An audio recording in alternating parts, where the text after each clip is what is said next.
Muito bem, pessoal, sejam bem-vindos a mais um encontro do NEFI. Hoje vamos falar sobre Lutero e a filosofia. Lutero rejeitava a filosofia? Que negócio é esse? Bom, Juan Silva falará sobre isso aqui no NEFI hoje, mas antes do Juan começar a sua exposição e depois nós irmos para as perguntas, um super aviso para vocês, meus amigos. O nosso terceiro NEF Day já tem data, já tem local. Então, anotem aí na agenda de vocês. Dia 13 de janeiro, a partir das 2 horas da tarde, na Igreja de Deus da Profecia, lá no Nova Pampulha, em Contagem, em Minas Gerais, tá bom? E o tema da nossa terceira edição do NEF Day é a verdade em um mundo relativizado. Sim, meus amigos, a verdade em um mundo relativizado é sobre isso que nós vamos falar, tá bom? Dentro de alguns dias nós vamos divulgar o banner oficial do nosso evento e mais informações nós vamos divulgando também nos próximos dias, mas já anotem aí, hein? Dia 13 de janeiro, a partir das 2 horas da tarde, na Igreja de Deus da Profecia, bairro Nova Pampulha, em Contagem, Minas Gerais. E, claro, nós queremos ver todos vocês conosco, tá bom? Vai ter momento cultural, vai ter palestras, vai ter mesa redonda, que é tipo um encontro do NEFI, só que ao vivo, presencial mesmo. Então, galera, não percam que vai ser super legal. Vai ter um coffee break, claro, né, gente? Tem que forrar o estômago, evidente. Então, vai ter isso lá também. E nós, claro, contamos com a presença de todos vocês conosco, tá bom? Vai ser um momento muito legal, onde nós vamos trocar ideia, onde nós vamos, enfim, conhecer pessoalmente pessoas que até então a gente só vê aqui no online, né? Então é uma oportunidade de nós confraternizarmos, estarmos em comunhão, trocarmos ideia e, claro, né, gente, estarmos presentes num ambiente de compartilhamento que é o NEFI. Sempre online, mas o NEFI Day de uma maneira presencial. Então não percam, terceira edição do NEFI Day, a verdade no mundo relativizado, vem aí. Galera, sem mais delongas, eu já quero passar aí para o Juan explicar para nós a relação do Lutero com a filosofia. Juan, meu querido, é contigo, brother. E aí, pessoal, boa noite. Para quem está assistindo aí de manhã, bom dia, de tarde, boa tarde, né? Então, gente, sempre quando a gente vai falar de Lutero, é sempre algo bem polêmico, né? Começando pelo personagem Lutero. Lutero, por si mesmo, ele é um personagem polêmico, né? E sempre quando a gente vai citar Lutero, a gente tem que tomar muito cuidado.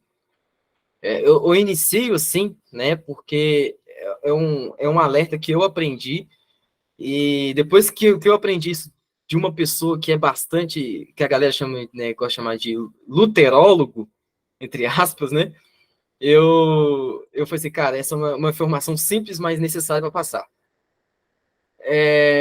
Sempre que a gente for falar de Lutero, a gente tem que ter em mente que estamos falando de um personagem, de uns personagens mais polêmicos da história, vamos dizer, e um dos personagens mais mal compreendidos também, tá?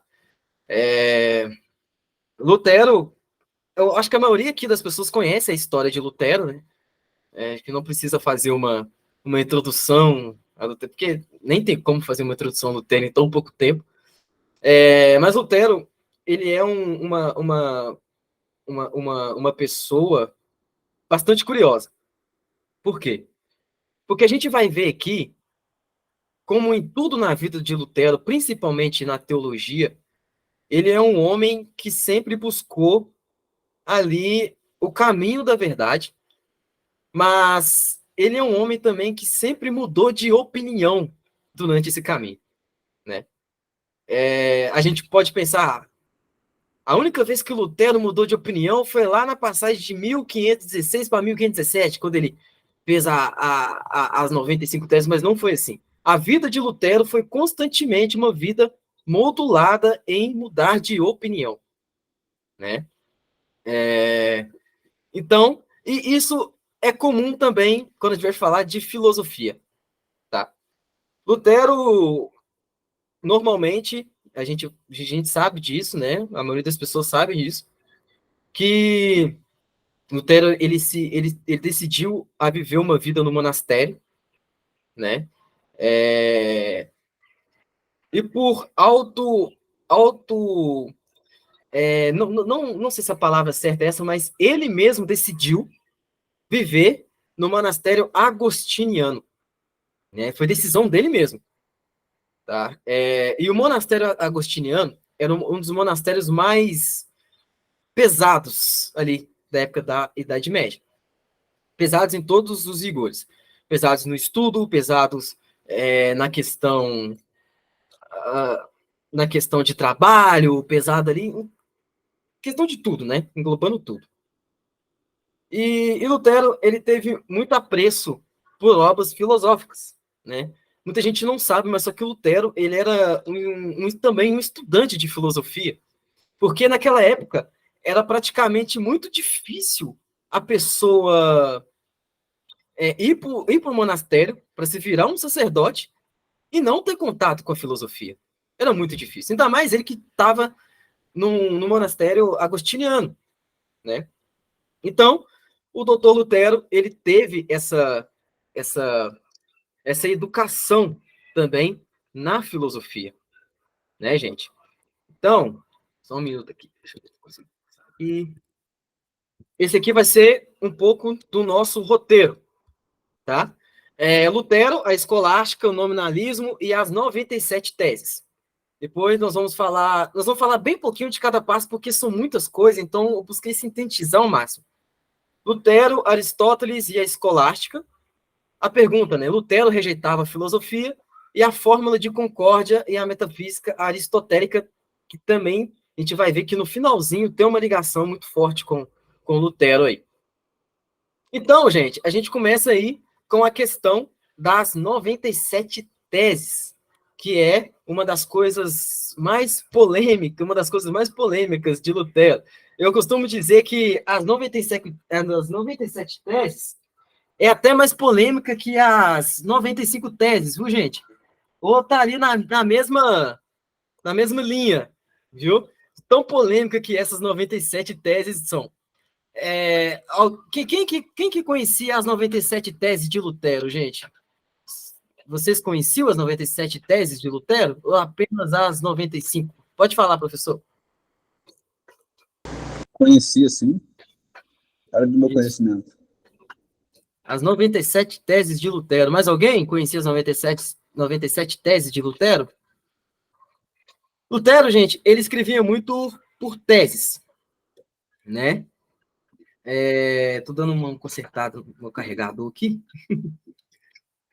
Lutero, ele escrevia muito por teses, né? Por exemplo, as 95 teses, muita gente pensa que Lutero, ele sentou lá e falou assim, tô doidão, eu fui lá no bar de Württemberg, tomei a cerveja da Alemanha, de Württemberg, eu tomei doidão, agora eu vou lançar o Trava-Papa e o Trava-Pátria agora.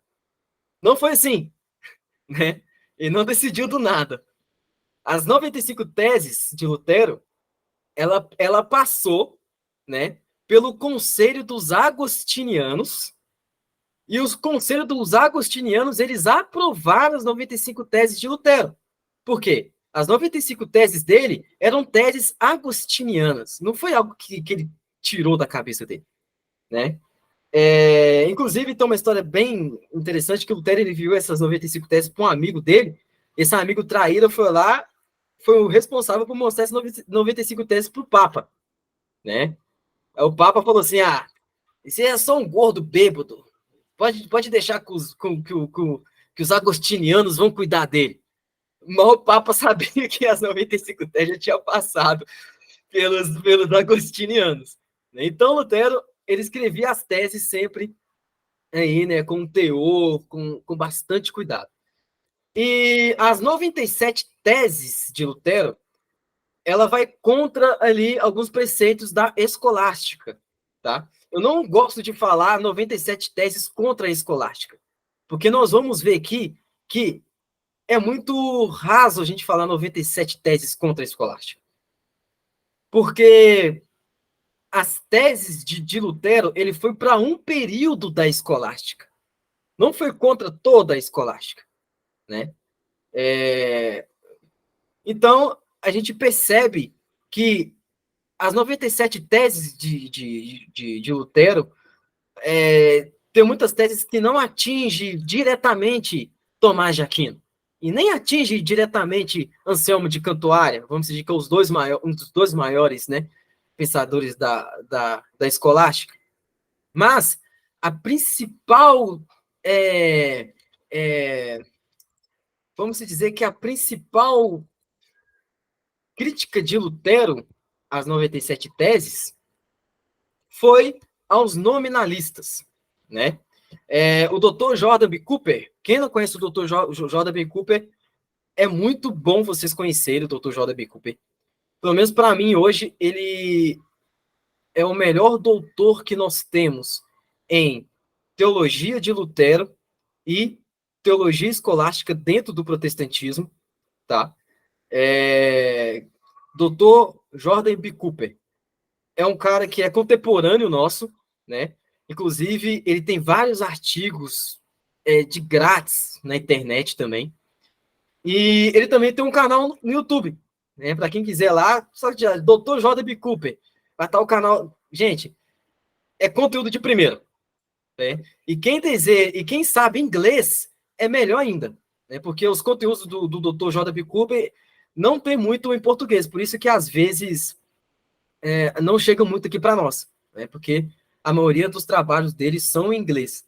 Então, é uma indicação, o Dr. Jordan B. Cooper, e ele tem uma obra chamada Lutero contra o Escolasticismo, a moderna reforma, vamos dizer assim. E ele fala, os alvos principais, como ele os designa, são os nominalistas do período medieval tárdio, incluindo Ockham, Scotus e Gabriel Biel. Lutero comenta em oposição a tais pensadores que o homem natural é incapaz de amar a Deus apartado da graça, uma vez que o livre-arbítrio foi inteiramente corrompido pela queda. Tais críticas não se aplicam a escolásticos anteriores, aquilo que eu falei, como Santo Anselmo ou São Tomás de Aquino, né? Muitas teses de Lutero foi contra os nominalistas da época, né? Aqui já entra aquela famosa acusação, né, de alguns católicos romanos que Lutero era nominalista. Isso não faz muito sentido, né? Se o cara era nominalista, como ele escreveu 97 teses batendo em nominalista? Não faz muito sentido, né? É a mesma coisa, sei lá, do Lucas. Aí o Lucas ele escreve 97 teses contra os testemunhos de Jeová. Aí passa 50 anos depois, ou 500 anos depois, as pessoas falam, não, Lucas era testemunho de Jeová. Né? Tem que ir o Lucas elogiando os testemunhos de Jeová. Não faz sentido.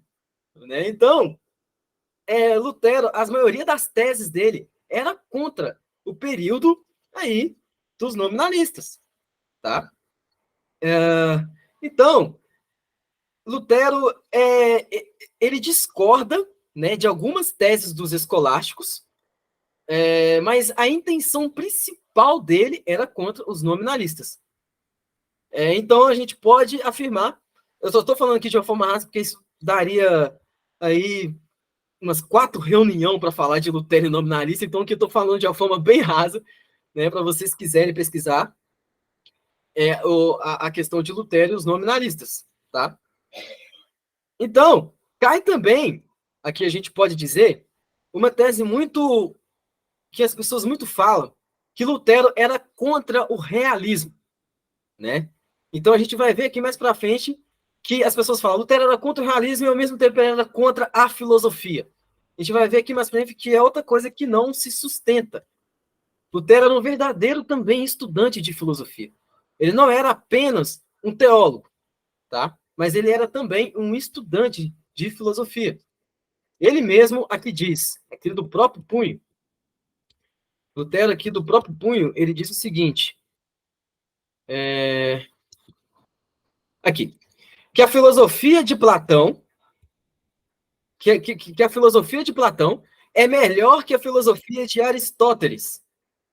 É melhor que a filosofia de Aristóteles aparenta a partir disto, a saber, que Platão depende sempre do divino e imortal, separado e eterno, sensível e inteligível, de onde também recomenda que as coisas singulares, individuais e sensatas sejam abandonadas, porque não podem ser conhecidas por causa da sua instabilidade. Isso aqui é o próprio Lutero escrevendo, a próprio punho, né? Isso aqui não é o comentador de Lutero escrevendo. Você está falando, mas o que o Lutero está falando de Platão inteligível, que não sei o quê? Então, vamos explicar de uma forma bem por cima aqui. Se eu tiver errado, o professor Pedro pode me corrigir aqui, pode ficar à vontade, professor. O que o Lutero está querendo dizer aqui é que Platão ele sempre depende das formas, do imortal, do separado, do eterno. Aqui ele está falando das formas, aquilo que é em si. Ou seja, o belo que é em si, a justiça que é em si, a tudo aquilo que é em si. E quando ele termina por baixo, ele fala o seguinte, onde também recomenda que as coisas singulares, individuais e sensatas sejam abandonadas porque não podem ser conhecidas por causa da sua instabilidade. O que Lutero quer dizer? Que para ele, as coisas individuais, ou seja, as coisas sensíveis, o que é coisas sensíveis? O que a gente pode ver, o que a gente pode tocar? Elas não podem ser conhecidas plenamente porque elas sempre estão no devir, elas sempre vão mudar, elas sempre vão passar. Então, por isso que elas têm essa estabilidade. São coisas que sempre vão passar, né? São coisas que não é por si mesmo. O que Lutero quer dizer? Que Platão ele nos faz olhar para aquilo que é eterno, para aquilo que é inteligível, para aquilo que é a coisa que é por si mesma. E nos faz ter um pouco aí de receio com as coisas que são passageiras, com as coisas que sempre estão no devir. Isso aqui é muito profundo, né? O professor Pedro mesmo falou, né, que tem frases de filosofia que a gente tem que ler ponte por ponte para a gente entender um pouco melhor. Isso aqui é muito profundo, se a gente for analisar de fato mesmo, né? Isso aqui o Dr. J.B. Cooper colocou no artigo dele e também está nas obras selecionadas de Lutero, inclusive, se não me engano, está nas 97 teses dele também.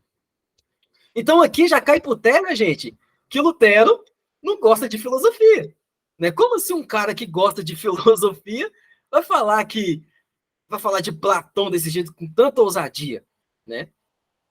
Lutero só fala assim de Platão porque ele realmente conviveu com a filosofia de Platão, né? Então, é um pouco complicada o pessoal falar, Lutero, ele rejeita o realismo, Lutero, ele não é contra a filosofia. Não, tá? As teses contra os escolásticos, vamos se dizer, Lutero, ele bate de frente, né, com algumas ideias escolásticas, sim.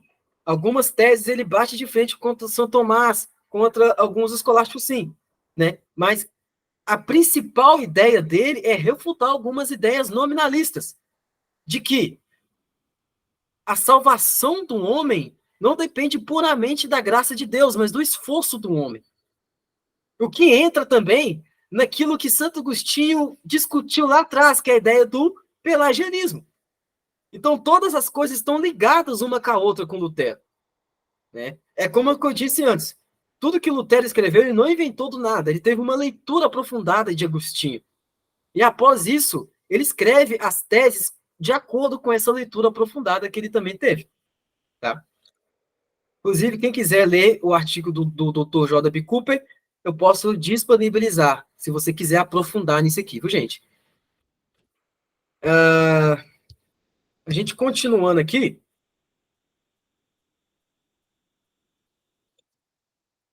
a gente vai agora, dá para ver aqui que o Lutero, ele critica Aristóteles, né? Que o Lutero aqui, ele dá uma em Aristóteles, né, que, não, Aristóteles é isso aqui, mas vocês não viram nada ainda. Lutero ainda vai falar coisas bem pesadas em relação a Aristóteles, mas como eu disse, ele sempre muda de opinião depois, né? Mas eu não vou dar spoiler. A gente vai ver no finalzinho aí. Então, a gente vai ver aqui agora. Sai um pouco da ordem aqui. Lutero e Aristóteles. Críticas de Lutero às 97 Aristóteles e às 97 teses. Então, isso aqui é muito importante. Como eu disse, Lutero, ele faz críticas a Aristóteles nas 97 teses. Inclusive, uma das críticas de Lutero nas 97 teses, gravem isso, é que tirem todas as obras de ética a Nicômaco das universidades de Wittenberg. Essa foi a crítica de Lutero, né? Ou seja, algumas pessoas que têm as fontes perto dele ali, falam o seguinte, Lutero falou o seguinte, eu quero que vocês joguem no fogo tudo aquilo que tem Aristóteles e ética Nicômaco. Por que ele fala isso? Porque, exatamente, o Lincoln, e o pior de todos, cara, ele fala o seguinte, que Aristóteles é inimigo da graça de Deus. Ele pega pesado. Aristóteles é inimigo da graça de Deus. Né? Aí você fala, Lutero, mas que ousado você é. Sim, ele era ousado. Né? Um cara, gente, vamos relembrar aqui, que Lutero foi o cara que virou pro Papa, né? Na época aí, né, que eu não vou citar aqui porque eu não quero ser cancelado, que qualquer coisinha que você falava, você sabe, né? Onde você ia parar. Lutero, ele virou pro Papa e falou que o Papa é o anticristo na cara dele. O cara não tinha medo de nada, né? É o mesmo que falou que o Papa crucifica a verdade e que os cardeais do Papa eram seus apóstolos, os apóstolos do diabo. Então o cara, ele tinha uma ignorância muito grande. Isso não foi diferente com Aristóteles. Tá? Ele fala, é necessário que vocês queimam tudo de Aristóteles, que inclui ética nicômaco, né? Lutero, ele tinha essa raiva por Aristóteles. E ele fala que, o pior ainda, ele diz que Aristóteles foi considerado o pior inimigo da graça, né? Aristóteles, o pior inimigo da graça. Então, a gente vai ver aqui o porquê também ele fala isso, tá, gente? A gente vai ver aqui também o porquê ele também fala isso. Que tudo que tem, tudo que inclui Lutero tem um contexto que a gente precisa falar, né? Ok. Então, o próximo aqui é uma figura bastante importante, né, da história da Reforma em si, que é o Philippe Melanchthon. O Philippe Melanchthon. Vocês conhecem o Philippe Melanchthon? Isso. É um dos caras mais inteligentes, vamos se dizer, da Reforma. O cara, ele era um verdadeiro erudito, vamos se dizer assim, né? Por quê? O Melanchthon, gente, vamos passar rapidinho aqui para a gente entender. O Melanchthon, com 12 anos, ele já dava aula de artes vamos dizer, em células de universidade, vamos dizer assim, né? O cara com 12 anos já dava aula de artes. Né? Melanchthon era professor de filosofia, doutor em filosofia, em teologia. O cara era um verdadeiro erudito. Imagina aí 2 policiais. Vocês já viram aqueles séries do CSI? Né? Imagine 2 policiais.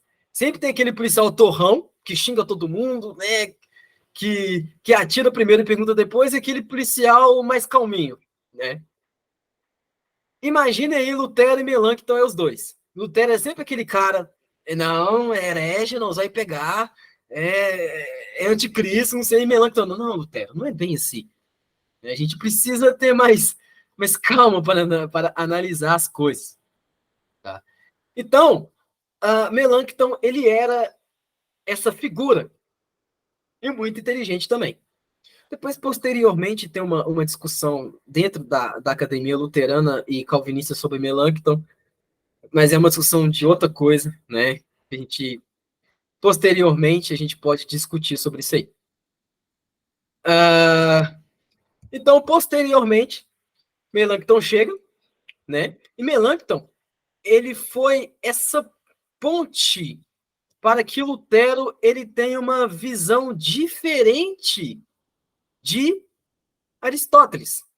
Porque Melanchthon ele era um verdadeiro leitor de Aristóteles, né? Então rolou meio que essa farpa aí entre Melanchthon e Lutero. Melanchthon, por exemplo, Lutero, a gente tem que colocar Ética Nicômaco em Wittenberg. Lutero, não vou colocar. Vocês pegam esses livros de Ética Nicômaca e jogam no fogo, né? Essa é a relação, mais ou menos, aí entre os dois. Então, tinha essa relação entre Lutero e Melanchthon, nessa origem, assim. Então, Melanchthon ele foi uma ponte para Lutero conhecer as obras de Aristóteles a meio que fundo. Vocês entendem? Deixa eu colocar aqui.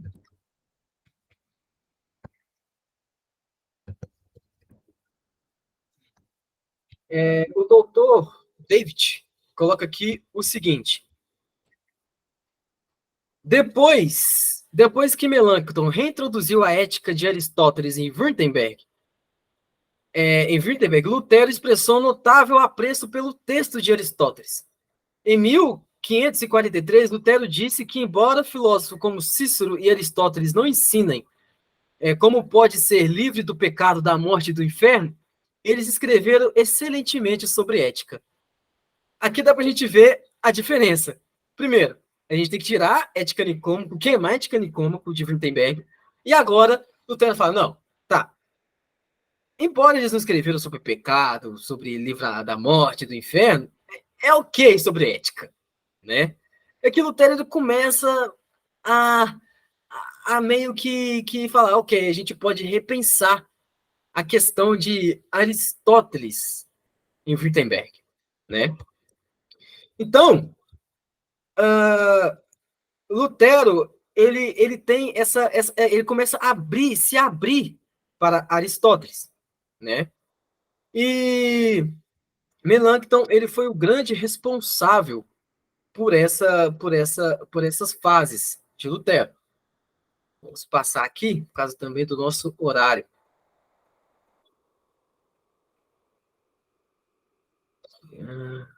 Aqui, ó. E Lutero, posteriormente, ele fala o seguinte: Aristóteles trata desses assuntos de uma forma muito fina quando escreve sobre proporção, geometria e epieikeia. Quem faz direito aí deve conhecer essa palavra muito bem. A lei deve ser mantida. A lei deve ser mantida, mas de tal forma que o governo tem em sua mão uma proporção geométrica ao meio termo. Pois a virtude, e que é muito importante, pois a virtude é uma qualidade que gira em torno de um meio termo, sendo um sábio um homem que o decidirá. A paz e o amor são o moderador e administrador de todas as virtudes e leis, assim como Aristóteles brilhantemente diz a respeito no 5º livro da sua Ética. Isso aqui é muito importante também, que o conceito máximo de Aristóteles na Ética Nicômaco, eu falo novamente, se eu falar alguma besteira aqui, uma heresia aristotélica, o Pedro e o Thiago pode me corrigir. Vamos dizer que o grande conceito de Aristóteles no Ética Nicômaco é a eudaimonia, né? É a questão da eudaimonia. E a questão também do meio termo, né? Aristóteles, se você for ler Ética Nicômaco, ele constantemente vai falar de eudaimonia, que é traduzido na nossa língua como felicidade, mas eu acho que os meninos vão concordar comigo, é uma péssima tradução de eudaimonia, né? Então, Aristóteles, ele escreve muito sobre eudaimonia, né? Por exemplo, eu achar a justiça, a virtude em mim mesmo, e também depois que eu achar a virtude em mim mesmo, eu acho também para a cidade, né? Aqui eu estou falando bem por alto, ok? Então, essa é uma qualidade que Lutero ele elogia bastante em Aristóteles. E posteriormente, gente, agora a gente chega na questão chave, Lutero ele reconhece o seu erro. Isso aqui é muito importante. Lutero ele reconhece o seu erro. ele reconhece que ele errou perante Aristóteles.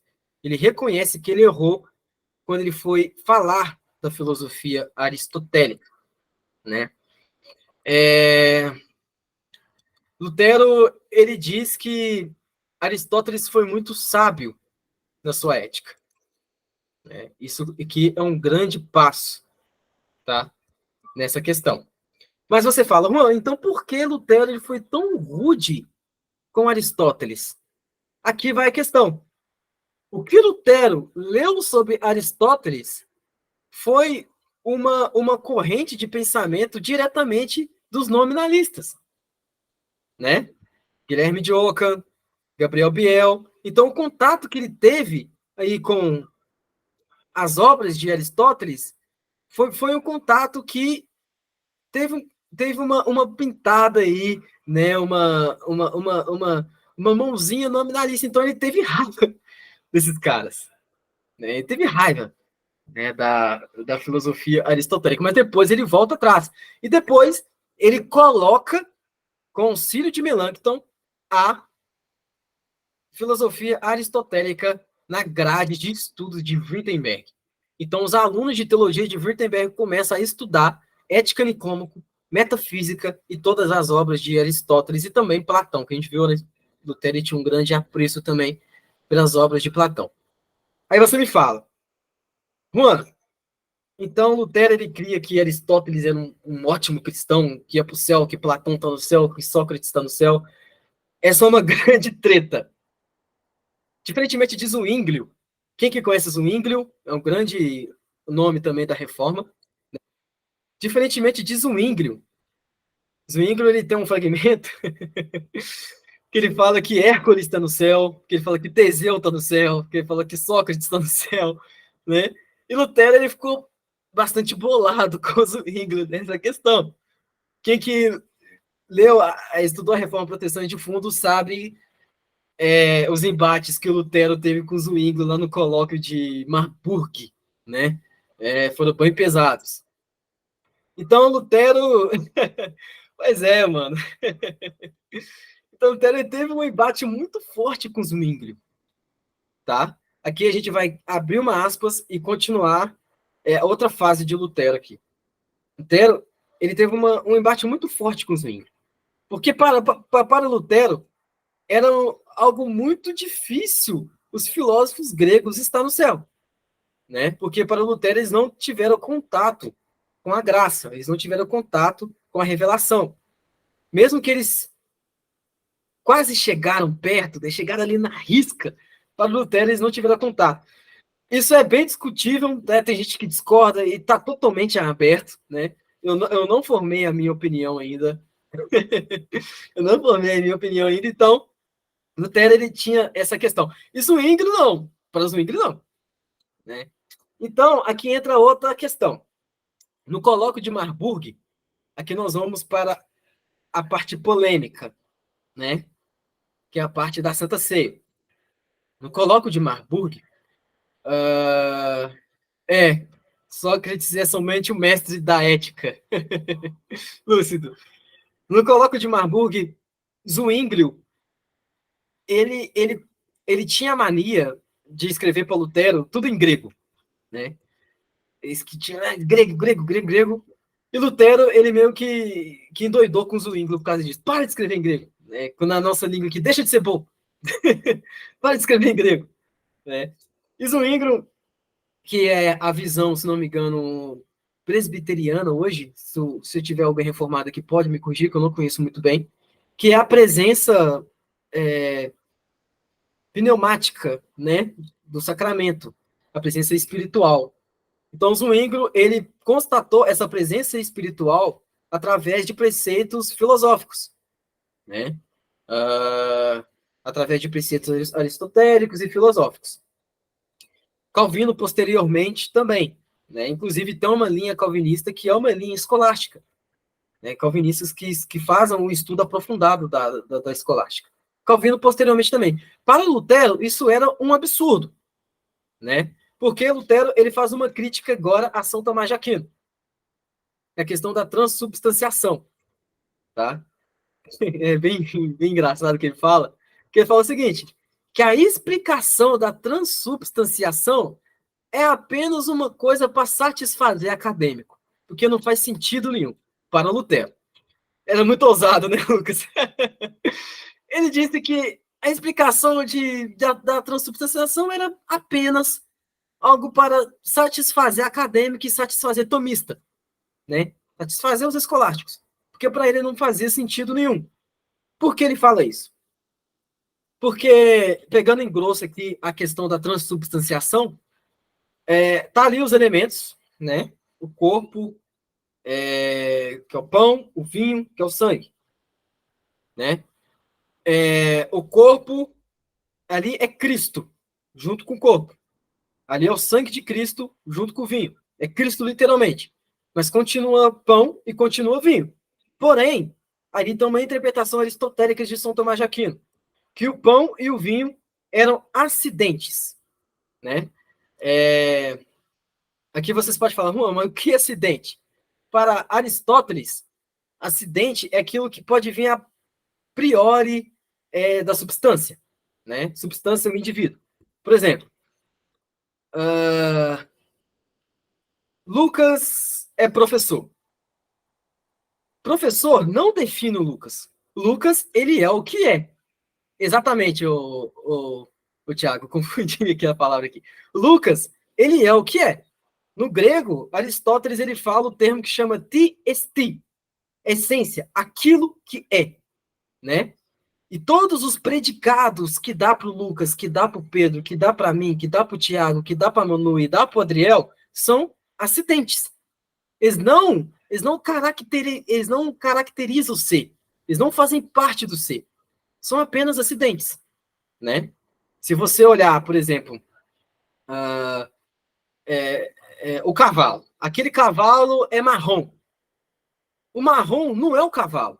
O marrom é o acidente do cavalo. Porque o cavalo é aquilo que é por si só. É essência, né? A cara do Lucas aí. Né? Então, o cavalo é por si só. É o cavalo, é aquilo que é.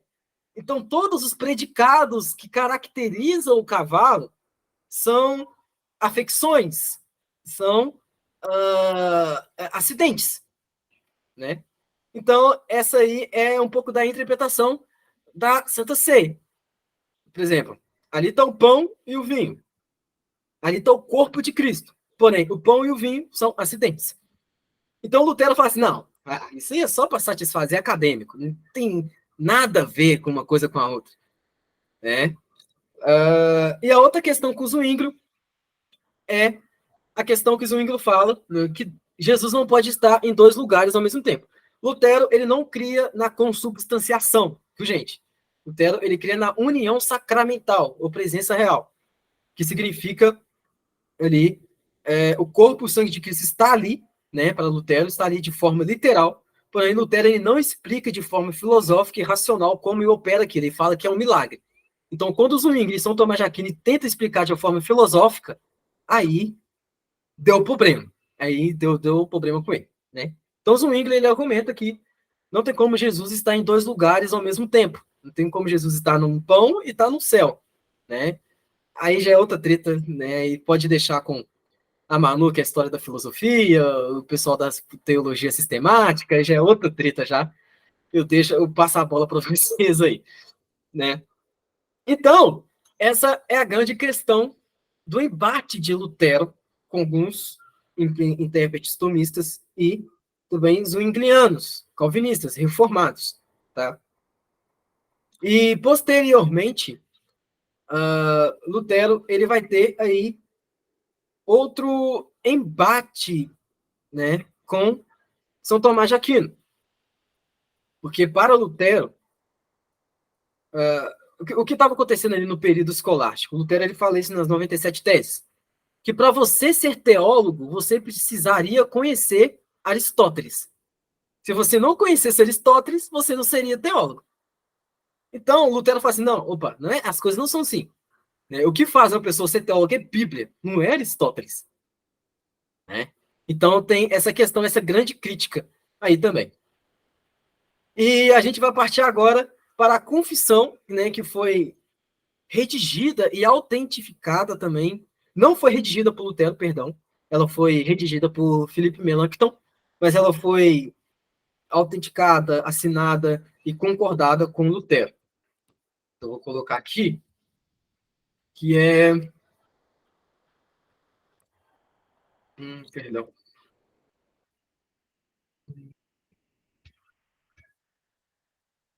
Acho que eu acabei não colocando aqui, gente, mas enfim. Aqui.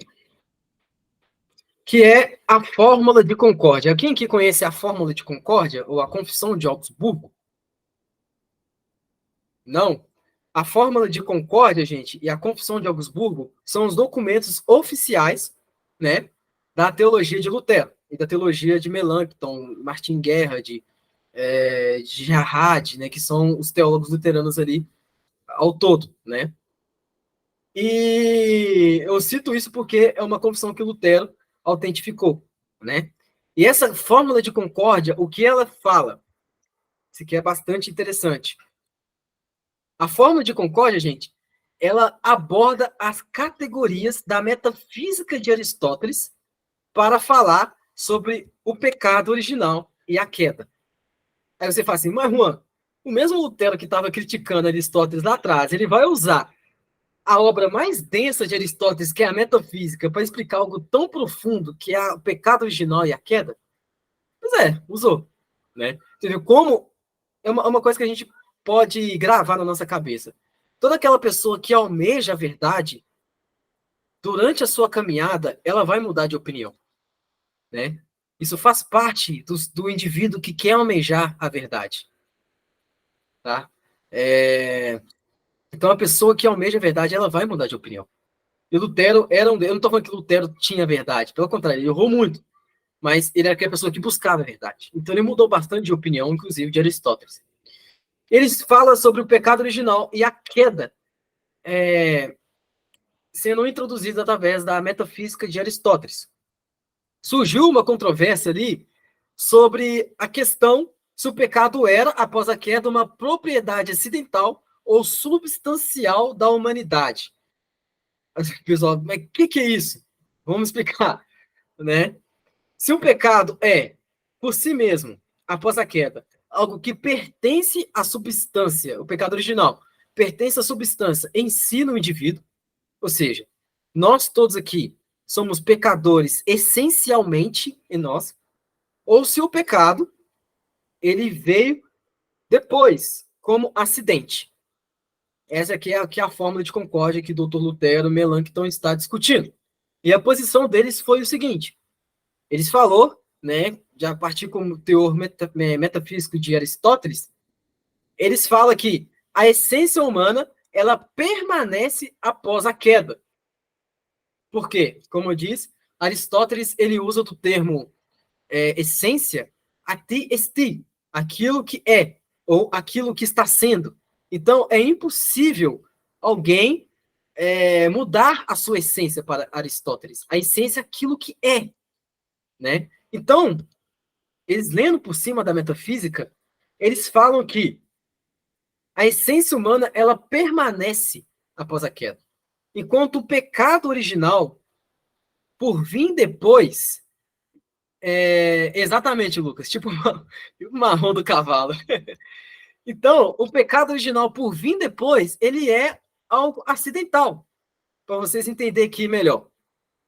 A essência do homem é aquilo que é. E o pecado que vem depois é acidente. Né? O homem por si mesmo, de acordo com a fórmula de concórdia, a essência do homem por si mesma não é pecadora. Porém, após a queda, né? Após o pecado original, o acidente está impregnado, né, na essência humana. Eu falo isso aqui, mas eu tenho muito medo disso aqui vazar para o meu professor de metafísica e ele puxar a minha orelha na próxima aula. Mas, enfim, é isso que a fórmula concórdia ela quer dizer aqui, ok? Eu não vou falar mais, né, para vocês não bugarem aí mais ainda, né, para não bugarem a mente de vocês aí. Eu vou parar um pouco por aqui para a gente passar. Mas, antes da gente passar a pergunta, eu quero deixar espaço aberto aqui, gente, vocês querem perguntar alguma coisa? Podem ficar à vontade. Se eu não souber responder, eu passo a bola pro Pedro, pro Thiago, para todo mundo que tiver aqui. Eu não. Você que é o maior da vez hoje. Hoje você vai responder tudo. Eu passo a bola aí. Alguém que tem alguma pergunta que quer fazer? Podem fazer, não precisa ficar com medo. Por enquanto não tem, não. Tá excelente. Tem algumas ponderações, mas por enquanto não. Acho que o Thiago tem. Passa aí, Thiago. Pergunta? Eu não tenho, não. Ainda não tem nenhuma, ainda não, tô pensando. Ah, beleza. Quem tiver pergunta aí, pode fazer, gente. Tá tudo bem. Então, eu posso passar então para a nossa primeira pergunta, gente, para a gente discorrer aqui. Tá tudo bem? Então, ok. Se vocês quiserem também fazer alguma observação também, agora podem ficar à vontade, viu? Enfim, gente, a primeira pergunta é o seguinte: a filosofia, como um todo, ela pode atrapalhar ou ela pode prejudicar? Não, deixa eu refazer melhor aqui. A filosofia, como um todo, ela não é um meio muito bem utilizado para explicar alguns preceitos que são teológicos?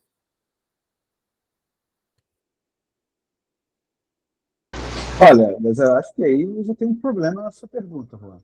Desculpa, mas obviamente, assim, tá, mas o que é o todo da filosofia, assim, sabe?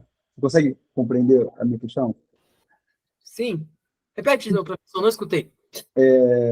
Qual foi a pergunta, novamente? Repete para mim que eu Eu não acho que eu não formulei ela muito bem.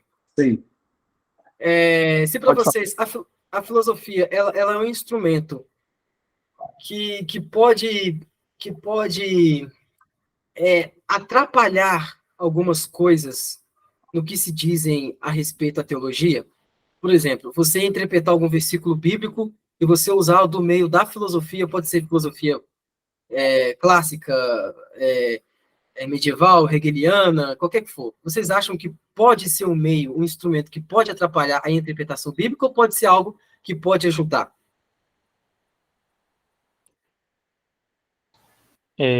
Deixa o leigo falar aqui o que ele acha antes de deixar para os especialistas aí. Eu imagino que, assim, levando em consideração aquilo que você falou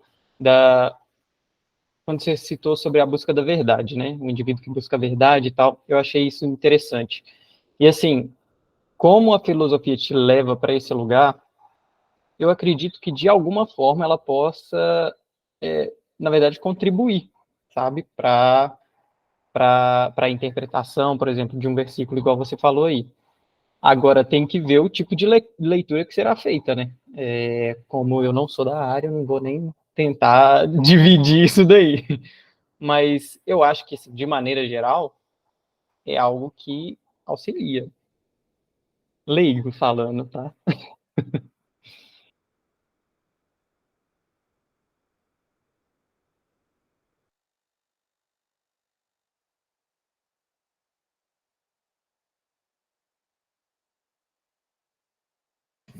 Ó, para mim depende, porque filosofia, como eu enxergo, não existe uma filosofia, né? Tanto dessa questão do desenvolvimento histórico da filosofia, existem filosofias diferentes, existem abordagens diferentes. Então, depende da abordagem que você está trazendo para o estudo teológico, que pode contribuir, às vezes pode não contribuir. E acho que depende do uso que você quer dar, depende de como você está usando, e depende do objeto que você está estudando. Eu não acredito que tenha uma resposta exata, assim. Ajuda ou não ajuda? Depende. Mas o uso da filosofia seria melhor do que o não uso da filosofia? O uso da filosofia seria melhor, se bem usado, né? Mas seria melhor. Agora, é, como é que eu poderia dizer? É porque eu, assim, mesmo estudando filosofia, eu não concordo com essa acepção que tem no desenvolvimento dos seminários católicos de que filosofia é algo obrigatório. Isso aí eu concordo com Lutero. Eu não acho que seja é importante e é, ajuda a ampliar e entender melhor algumas questões da teologia, e compreender o mundo também, e vai ajudar o teólogo. Agora, eu só não acho que é uma coisa necessariamente essencial a atividade do teólogo. Essencial, assim, que ele precisa fazer isso. O principal do teólogo, e principalmente para o serviço da igreja, é o estudo da teologia, é o estudo das escrituras e da verdade bíblica. Agora, para o papel do teólogo, a filosofia, sim, seria aquela acepção lá medieval de que da filosofia como serva da teologia. Agora, a filosofia tem outros objetos de pesquisa que são diferentes da teologia e pode contribuir para o estudo da teologia. Agora, eu acho que não são campos redutíveis um ao outro, e por isso que às vezes pode ajudar, mas às vezes não vai ter papel nenhum, e às vezes pode atrapalhar, assim, dependendo assim, do caminho que a pessoa for tomar. Eu acho que, enfim, não sei o que o pessoal pensa, mas eu acho que eu penso assim.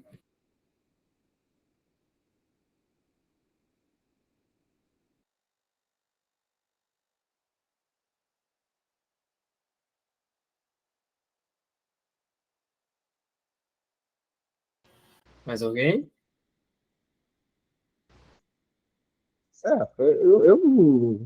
Eu acho essencial. Não tem muito o que dizer. Eu acho que, assim, é claro que há problemas, né? Você pode usar certas ideias para o mal, obviamente, para falsas interpretações, mas eu acho que, por exemplo, a filosofia é essencial, tanto na vida da igreja, quanto em repartições públicas, em todo local. Que vejamos, sei lá, você está lidando com, por exemplo, heresias dentro da igreja. Você tem a questão apologética também. Então, tudo bem. A filosofia, suponhamos que a filosofia ela não é necessária para a igreja e para a teologia. Então, um belo dia você é pastor, está pregando e chega um incrédulo ou um crente e vira para você: olha, eu não acredito em Deus porque há fome na África. Bom, eu não acredito em Deus porque ele é um tirano, né, que deixa ter guerra entre palestinos e israelenses. E pessoas são degoladas, há bombardeios nas cidades. Bom, gente, isso é o problema do mal. Uhum. Bom, se Deus é tão bom e poderoso, por que ele permite o mal? Gente, não tem como lidar. Aliás, pode ter como lidar isso com a Bíblia, mas a gente vai esbarrar na filosofia. Isso é uma pergunta filosófica por excelência. Então, por isso que eu acho que é essencial. Há perguntas que serão feitas tanto em caráter teológico e filosófico, mas há respostas que só a filosofia pode dar. Uhum. Como há respostas que só a fé pode fornecer. Por exemplo, sei lá, se a Bíblia é a palavra de Deus ou não, ou se Jesus é filho de Deus. Bom, isso é uma questão de fé, né? Tenta explicar isso na racionalidade que você vai se embolar, isso é um problema. Mas, bom, visando esse tipo de coisa, obviamente que você, né? É claro que um pastor não precisa responder filosoficamente para um membro desse, para um incrédulo, né? Mas só o fato dele responder isso, da forma que seja, ou só o fato do incrédulo perguntar isso dentro de um contexto eclesiástico, acho que a importância da filosofia é bem-vinda, né? compreendem, né, isso. Você tem, por exemplo, Tomás de Aquino, né, as 5 vias, a existência de Deus, acho que se torna necessário em certo sentido. Pode falar, Thiago, fica à vontade. É só para fazer um adendo, é porque acho que assim, quando eu falo que ela não é essencial, é no sentido de que da formação do teólogo, a filosofia ela é instrumental, né? Então, Sim. ela acaba aparecendo como um papel secundário no sentido do uso que ela pode ser dado para o teólogo. O papel do filósofo ele é importante, só que eu acabo diferenciando no sentido de que o teólogo e o filósofo eles têm papéis diferentes, né? Uhum. E funções diferentes. E uma outra questão também que eu acho que para mim é importante entender que existem abordagens filosóficas diferentes, né? Uma coisa que eu gosto sempre de enfatizar, que, por exemplo, você pega, sei lá, uma interpretação meio tipo Alvin Plantinga, um filósofo cristão. Você Uhum. pega um outro tipo Kierkegaard. Eles Sim. têm um entendimento de filosofia muito diferente um do outro. E aí, acaba que você não pode nem ficar encaixando muito o entendimento de filosofia. E, assim, o uso que você vai usar das duas concepções são bem diferentes. Acaba que o Plantinga tem um uso assim, analítico, de analisar os conceitos, e aí funciona bem para teologia sistemática, de formar, entender como determinados conceitos teológicos funcionam, podem ser compreendidos racionalmente. Agora, o Kierkegaard já é outra coisa, já serve até como uma proposta, às vezes, de antifilosofia, né? Que no sentido da crítica que ele faz da razão, né? Principalmente da proposta da filosofia sistemática do Hegel e dos hegelianos. Ou você pega Pascal. A filosofia de Pascal é ele batendo nos filósofos, né? Ele, sei lá, tem uma frase clássica dele batendo no epicurismo, no platonismo, e falando assim, o Deus do filósofo é um Deus diferente do nosso Deus, não, o Deus cristão. Então, eu acho que depende de como você vai usar a filosofia para a utilidade dela no meio cristão. Enfim, e para mim, essa questão aí quando eu falo do papel do teólogo especificamente, ela é importante, mas a essência do estudo teológico é realmente estudo das escrituras, e o resto acaba funcionando de forma instrumental, de como isso pode ser utilizado para o teólogo, para o serviço da igreja. Agora, quando eu falo que não, a questão de que isso é o mais fundamental, é olhando muito o contexto brasileiro, assim, nas igrejas brasileiras. Tem igreja brasileira que não saiu do básico, gente. Uhum. Não saiu do básico, assim, de coisas básicas da teologia e não consegue entender. E aí, na hora que entra na filosofia, aí vira uma bagunça pior, porque não conseguiu, tipo assim, formar uma estrutura básica de entendimento do que é a verdade, do que é a verdade bíblica, e aí na hora que vai trazer filosofia, nossa, aí vira uma bagunça. Mas é uma realidade, assim, no Brasil. É uma realidade no Brasil de igrejas, e, assim, a gente tem, graças a Deus, muitos grupos promovendo esse desenvolvimento da intelectualidade no meio cristão, tipo NEFI, ABC2, enfim, vários grupos, mas eu, por exemplo, eu vivo numa bolha de cristãos que estudam, mas quando a gente vai enxergar a maior parte da realidade dos cristãos no Brasil, e aí você vai ver, aí a preocupação ainda está em coisas muito básicas da fé. Coisas que a gente resolve, assim, com estudo teológico, estudo da Bíblia, e outras questões que estão muito próprias em nosso contexto acaba não se tornando um problema da maioria dos cristãos. Tatuagem pode ou não? Tem gente que ainda pergunta isso. Por isso que eu fico, assim, quando eu falo de não ser, de que o mais importante é estudo teológico, é pensando nesse contexto, porque a gente precisa resolver as questões básicas para a gente depois ir aprofundando. Agora, claro que a gente que está na área da filosofia, a gente com certeza tem esses problemas para resolver. Só não ignorando um fato de que, de fato, na maior parte da realidade da igreja brasileira, isso acaba não sendo um problema, que é uma tristeza. Sim, Thiago. Thiago, eu super entendo. Vocês estão me ouvindo bem, não estão? Então, eu super entendo, mas, por exemplo, mesmo as questões básicas, elas vão esbarrar, em certo sentido, na filosofia.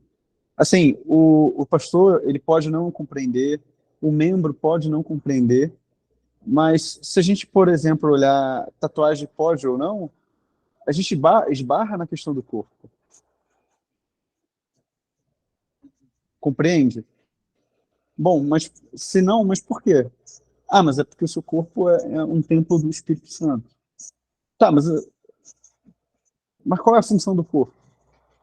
Bom, o corpo é o templo do Espírito Santo, beleza. Mas, bom, se a gente for pensar, né, na questão da vida pós-morte, de toda a nossa crença ocidental, a gente tem uma divisão entre a alma e o corpo, né? Então, bom, se a alma ela se dispersa e vai até os céus, ou a gente vai para o paraíso, e, se o corpo ele é algo muito físico, que ele se esvai, né, o corpo morre, como fica a questão da tatuagem? Porque assim, se o corpo não serve para nada, eu posso fazer tatuagem. Consegue compreender? Entende? Eu super entendo o seu ponto. É claro, você faz uma divisão super sábia, acho que é coerente, apesar de que eu achar que eu ainda tenho muita visão antiga, né, de filosofia e teologia, elas são muito juntas, elas vão se esbarrar e são meio que parecidas, obviamente. Se tem uma questão muito mais medieval em que filosofia e teologia parece ser uma questão muito separada. Acho que as duas formas de ver essa realidade, acho que são válidas. Acho que a gente esbarra por problemas também em pensar dessas duas formas, como até a questão do corpo. Obviamente, sobre essa questão do corpo, tem um filósofo que eu gosto muito, inclusive, acho que a palestra no NEF Day, que provavelmente eu darei, é só uma novidade, eu fui chamado, né, para dar uma palestra nesse NEF Day, em janeiro. Um filósofo que fala sobre essa questão do corpo se chama Michael Henry. Ele vai falar sobre essa questão do corpo, da filosofia e da teologia. Bom, mas é isso. Eu acho que, assim, mesmo as questões básicas do cotidiano, elas vão esbarrar em um certo momento nas questões filosóficas. É inevitável. Desconhecendo ou não, acho que sempre esbarra. Desculpa, eu acho que eu falei demais.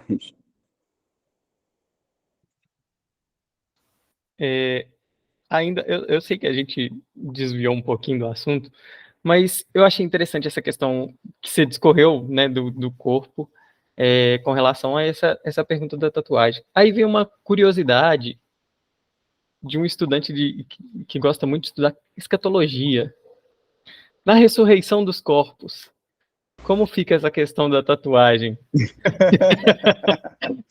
Olha, uma questão teológica, né, que colocam aí, eu não sei se é assim, eu não lembro. Faz muito tempo que eu não leio o Apocalipse, né? Mas as pessoas falam sobre até a tatuagem que vem em Jesus, não é? Ele vai vir num cavalo branco, e aí eu acho que vai voltar na coxa, a tatuagem, etc e tal. E eu acho que isso é uma questão, Lucas, a ser respondida. Opa. Isso é muito interessante, cara. Eu tô rindo muito aqui, porque são levantamentos que se levantam dentro das igrejas, que a maioria das respostas tem que ser filosóficas, porque se a gente for apelar para outra resposta, pode até... Filosófica eu falo no sentido não de tentar deixar as coisas mais... Ô, falou, Adriel. Tamo junto. Volta na próxima aí, mano. De não deixar as coisas mais difíceis, né? Mas de responder mesmo a dúvida da pessoa, sabe? Na questão do cristianismo e teologia, a gente tem que lembrar também que a fé cristã, principalmente ali na patrística, nos 4 primeiros séculos, ele também, 5, sei lá, muitas das coisas que foram tratadas pelos pais da igreja, muitas coisas que foram resolvidas pelos pais da igreja, eles usaram da filosofia, né? A gente tem o próprio credo niceno. O credo niceno, para mim, é filosofia aristotélica pura, né? Quando eles falam lá, o Cristo é consubstancial ao Pai, Cristo tem a mesma substância do Pai, Deus é Deus, gerado, não criado. Isso se a gente... Não sei se os meninos aí tiveram... se o Lucas teve a oportunidade de ler alguma coisa relacionada à substância, alguma coisa assim. Realmente, o professor Pedro, o Tiago Jaias, deve ter tido esse contato, né? Tem uma ligação muito grande. A gente vê que realmente os pais da igreja usaram da filosofia para explicar algumas coisas, né? A gente tem o próprio Agostinho com Plotino, e Plotino com Platão, né, fazendo essa ligação aí. É muito interessante. Essa questão da tatuagem é engraçado, né, cara? É engraçado, né? Não, que nem eu falei aqui no chat aqui, aí eu sou bem aristotélico, tatuagem é acidente. Não defino a essência do indivíduo, não. Mais alguma coisa, gente? Juan, mas você vai continuar falando de Lutero? Não, vocês podem, se vocês quiserem falar aí. Eu tô com tempo, pessoal, porque assim, eu fiz alguns apontamentos aqui durante a fala do Juan que me chamaram muita atenção nessa questão do Lutero e a filosofia. Como é que tá aí vocês? Dá para aguentar mais um pouquinho? Tô tranquilo. Thiago, Emanuele, tá tranquilo?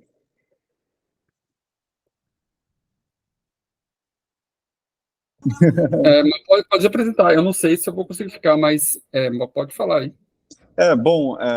Juan, bom, primeiramente, meus parabéns, né, pela apresentação, eu gostei.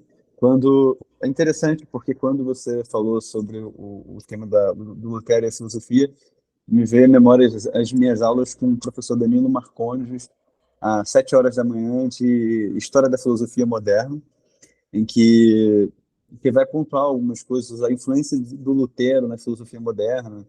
E eu estava lendo hoje textos assim sobre a filosofia moderna, obviamente, a minha especialidade, século XVI, século XVII. Eu estou estudando um filósofo chamado Francis Bacon, que vai dar um início, né, que é o precursor da filosofia moderna. E é interessante, né, como o Lutero influencia a filosofia moderna com a sua filosofia crítica, né? É, algo que assim estava muito em voga é o debate entre o Lutero e o Erasmo de Roterdã, né? E o Erasmo de Roterdã vai colocar algumas questões sobre a intolerância, né? Vai fazer esse livro, na verdade, é uma sátira que fala sobre temas sobre intolerância, sobre liberdade cristã, né? Se chama O Elogio à Loucura, né? Em que o Lutero e o Erasmo vão discutir sobre essas questões. Bom, tem a questão da intolerância, né? O filósofo John Locke também, moderno, ele tem uma carta, a Carta sobre a Tolerância, que vai falar sobre o debate entre católicos e protestantes. O John Locke ele vai ser muito específico e ele vai dizer, olha, vocês ficam discutindo aí, os protestantes e os católicos ficam discutindo sobre Santa Ceia, sobre batismo, etc e tal, olha, isso tudo é uma bobagem, vocês ficam aí caindo na espada, matando uns aos outros, e isso é uma bobagem, porque o que é essencial, né? O que é comum a todos? É isso que a gente tem que focar. O que é comum a todos. Então, o que é comum para o evangélico, para o católico? É a salvação em Cristo. É o que Jesus Cristo morreu na cruz e ele ressuscitou. Isso é comum tanto ao evangélico quanto ao católico. Então, eu não entendo porque vocês ficam aí se debatendo, né? você tem o Lutero na formação de uma filosofia crítica em seguinte sentido. O Lutero, ele vai criticar as instituições. Uhum. Ele vai criticar as autoridades da época. E quando você falou, né, inicialmente, né, que ele tinha um ódio ao Aristóteles, vale lembrar que a gente está, né, no início da modernidade, né? Então você tem essa coisa da autoridade da filosofia. Então, na época do Lutero, ou a época do Renascimento, você tinha um ódio, na verdade, uma intolerância aos antigos. Por quê? Porque você tem a questão da autoridade. Os escritos de Aristóteles e Platão eram a autoridade da época. Uhum. Então, o Aristóteles era levado como... A filosofia de Aristóteles era levada às últimas, assim, era a palavra final, né, de todo o debate. Você vai ter, por exemplo, a escola da Royal Society, né, que é uma escola das ciências e tal, lá de Cambridge. E em Cambridge, na Royal Society, você vai ter que qualquer teólogo que ele falasse contra as filosofias aristotélicas e platônicas, ele era jubilado, né? Era um crime. Inclusive, você tinha que pagar em dinheiro. Eu não sei se vocês sabem disso, mas vocês pagavam, cada linha, né, falando contra essas filosofias, você pagava umas moedas, entendeu? Então, era uma questão de autoridade. E aí o Lutero vai ser muito interessante nisso, porque o Lutero vai contra a autoridade, tanto de instituições, porque vai falar da igreja, do Papa, que tinha, né, com base essa tradição.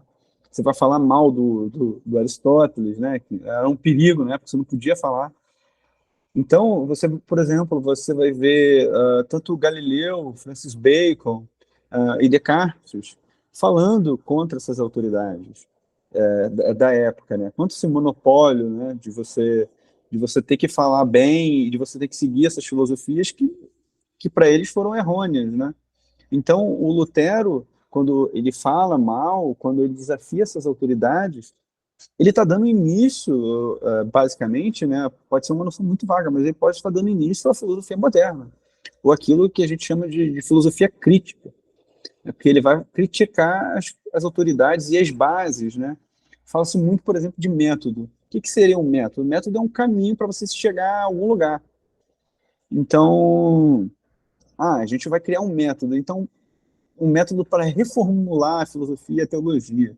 Então, se a gente reformula a filosofia e a teologia, quer dizer que as filosofias antigas, anteriores, estavam erradas, né? Estavam equivocadas. Então, a gente vai criar um método de reformulação dessas filosofias. E o que a reforma protestante basicamente é? É uma reformulação, é uma reforma, né? Uma reforma nas bases que até então estavam erradas, né? Errôneas, né? Então você tem isso, né? A filosofia crítica. Vale lembrar que na dieta de Worms, né, em que o Lutero precisa... tá. Mas esse método, desculpa, Lucas, mas esse método não seria em cima da filosofia antiga. Não, sim, sim.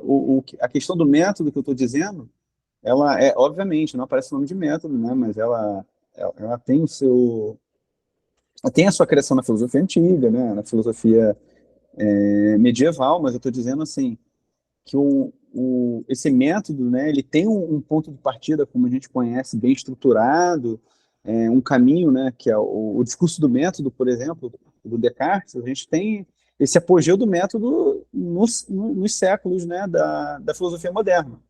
Com o Lutero, com o Bacon, com o Descartes, a gente tem um método propriamente dito. A gente tem um caminho que a gente vai fazer contra essas filosofias que até então elas são errôneas. Elas erram em certos sentidos. Então, por exemplo, o Bacon, o que o Bacon vai dizer? O Bacon vai dizer, olha, a gente precisa de um método porque essas filosofias de Aristóteles são errôneas sobre a realidade.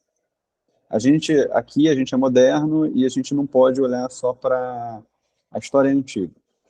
A gente pode a gente não precisa só ficar nesses escritos. Porque, bom, Aristóteles não via a realidade como ela é. Aristóteles erra em certas interpretações da realidade. Então, a partir de agora, a gente precisa de um método novo. Sim, sim, elas param no meio do caminho. Há um engano da mente. Eu posso colocar Bacon aqui como ídolos da mente. Os filósofos antigos, eles tinham certos ídolos. Esses ídolos os atrapalhavam o conhecimento verdadeiro. E, bom, se esses ídolos atrapalham o verdadeiro conhecimento, a gente precisa ter um método, a gente precisa de um caminho que chegue à verdade, já que essas filosofias não alcançavam. E por que essas filosofias não alcançavam? Aí que está o debate. Por que as filosofias de Aristóteles e Platão não são suficientes? Por conta do pecado original. O pecado original cria esses preconceitos e ilusões da mente humana. E Deus nos fornece um método, um caminho contra essas filosofias, e a partir daí a gente pode encontrar a verdade. Tá claro isso? Agora faz sentido para vocês? E Lutero está dizendo a mesma coisa. Bom, vão criticar as autoridades porque elas não dão contas. Os escritos de Aristóteles, platônicos, né, o Papa, ele não dá conta. Então, tem algo também do humanismo. Bom, já não é a tradição, não é os escritos papais, não é a burla papal, não são as doutrinas da antiguidade que somente dão conta. Agora é o próprio homem, né? A questão da fé. O Lutero, na Dieta de Worms, como eu estava dizendo, ele vai apelar para a questão da consciência. A minha consciência está cativa à palavra de Deus. Ou seja, é uma filosofia da consciência. Já não é as tradições, é a minha consciência, é o homem que interpreta a realidade. Essa é a sacada genial do Lutero. O Descartes vai dizer, sim, seria uma base humanista. Sim, não é bom ir contra a consciência. Tá vendo? Isso que é o interessante. O Descartes, ele começa a dizer, o Lutero, né, influencia o Descartes.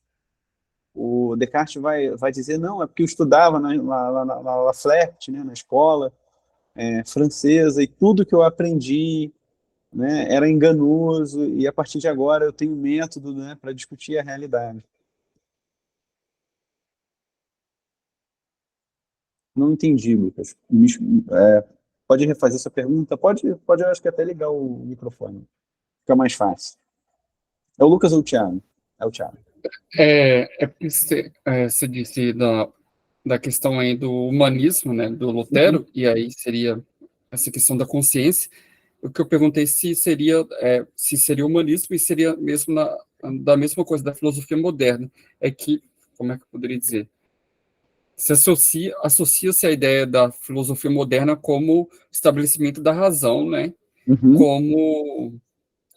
Como norteadora, como aquela que deve guiar o ser humano, né? Sim. E aí, será que o Lutero estaria nessas mesmas linhas, ou apenas a filosofia moderna se apropriou das ideias de Lutero por influência dele, mas foi por um outro caminho? Ou será que eles estão na mesma direção? Olha, eu acho que é um conjunto de fatores, porque a criação da filosofia moderna se dá também com o Renascimento, né? Renascimento humanista, né?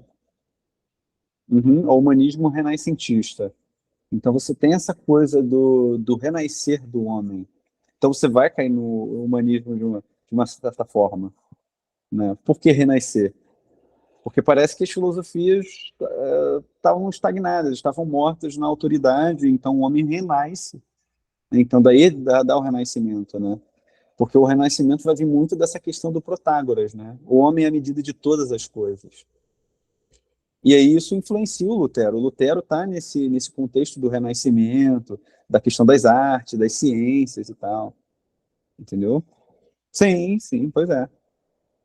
Pois é, você tem essas influências todas, né? Você nunca pode olhar a história da filosofia como um caminho só, né? Uma visão só. É claro que, por exemplo, a filosofia inicial com Platão e Aristóteles, ela é fundamental. Se basicamente você não entende Platão e Aristóteles, você vai ter muita dificuldade de entender a filosofia medieval, a filosofia moderna. Entende? Mas eu acho que a gente tem que olhar pela história no todo, né? Então, assim, o Lutero, ele pode influenciar a filosofia moderna, com essa questão da filosofia crítica, a questão da consciência, mas o Lutero também está sendo influenciado, né, pelo humanismo, obviamente, pelas ideias do Renascimento. Né? Não só Lutero, né? Lutero também é influenciado, né, pelos os reformadores desconhecidos, né? Como eu esqueci, não me vem agora os nomes, né? Mas antes de Lutero, você tinha os reformadores, né? O John Hus, né? Enfim, você tem muita influência, né? O Lutero tem o Wycliffe, né? São pessoas que estão sendo influenciadas o tempo todo. Nada é muito novo na filosofia, né? Como é que é aquela frase, né? Nada se cria, né? Tudo se copia. Você tem certas influências, né? Então, eu acredito nisso. Você tem um ódio, né? Não um ódio, né? Mas você tem um rejeitamento à tradição, né? É claro, você leva em consideração a tradição, mas a tradição não basta. A autoridade não basta. Acho que precisa de algo mais, né? O novo, né? Enfim. Isso é muito interessante, professor, que você falou agora. Uhum. Eu lembrei do próprio Lutero lá no debate de Eck, em Leipzig, com o Eck, né? Para quem não conhece, o Eck, ele era, vamos dizer, o Hot Valley do Papa, né? Então ele foi debater com o Lutero sobre as 95 teses. E o que acontece? O Eck, ele tinha todos os documentos da tradição em suas mãos, né? Lutero não. Então o que aconteceu? O Eck vai lá, durante o debate, ele cita Jan Hus. O que o Lutero faz? O Lutero corre para a biblioteca no meio do debate, bate o olho em Jan Hus e lê aquele tanto de coisa e vira para Eck e fala o seguinte: olha, pelo que eu li de Jan Hus antes e agora, é provavelmente que Jan Hus tem razão. Aí dá aquela doideira toda, né? E o Eck, enquanto ele se baseava muito na tradição filosófica, clássica, medieval, nos concílios pós, né, vamos dizer, nos concílios pós o sétimo concílio, assim, Lutero não, né? Lutero, é lógico que tinha uma base dos concílios, mas ao mesmo tempo ele tinha a base da razão, né? Ele tinha a base dos reformadores antecessores dele. Isso é muito interessante que o professor citou aí. Pois é, o Romano. É interessante, né, você notar como a filosofia ela é bem presente nesses períodos e como ela se dá em muitos dobramentos, né? Por isso que o Thiago falou, né? O Thiago fez um ponto muito interessante. Não, você pega aqui, ele vai ter uma noção de filosofia totalmente diferente de alguém tem, né? E isso que é o mais legal na filosofia. Entende, né? Porque muita gente entende a filosofia. Se você pergunta, se um leigo te pergunta, ou você pergunta para um leigo, o que é filosofia? Isso é uma dificuldade imensa. Nossa, uma dificuldade imensa. Como a gente vai ter uma noção do que é filosofia? Quando a gente está dentro dela. Né? Nunca é algo muito pessoal. E é interessante que o Lutero vai ter essas influências. Como o apóstolo Paulo vai ter essas influências. Então, o apóstolo Paulo está em Atos, lá, se não me engano, é Atos 29, que ele está na Grécia, e vai falar para os filósofos. Né? Os filósofos se assombram, né? Paulo conhecia, né, os filósofos, né? A questão do estoicismo, né, do epicurismo, etc. e tal. A gente tem relato disso. Então você tem uma influência enorme. Uhum. Sim, você tem essas definições, né, que não são totalizantes, né? A filosofia não tem tudo fechado, né? Você pode ter diversas interpretações e diversas definições, né, daquilo que seja filosofia. Então, acho que é muito difícil a gente procurar definir isso. Mas em relação a Lutero e a filosofia, você tem muitas influências. Obviamente, o Lutero influencia completamente. Ele é influenciado também no debate da modernidade. Né? Para vocês terem noção, o Lutero, quando ele apela para a consciência, a minha consciência está cativa à palavra de Deus. Então, bom, como a gente deve interpretar a palavra de Deus, né, a Bíblia? A gente interpreta só pela tradição? Não. Isso que não é problema. Porque, bom, se hoje há tantas igrejas evangélicas, se dá por essa questão da consciência. Gente, é uma infinidade de pastores da sua forma, a sua maneira. Por quê? Porque apela para a consciência, não é mais a tradição.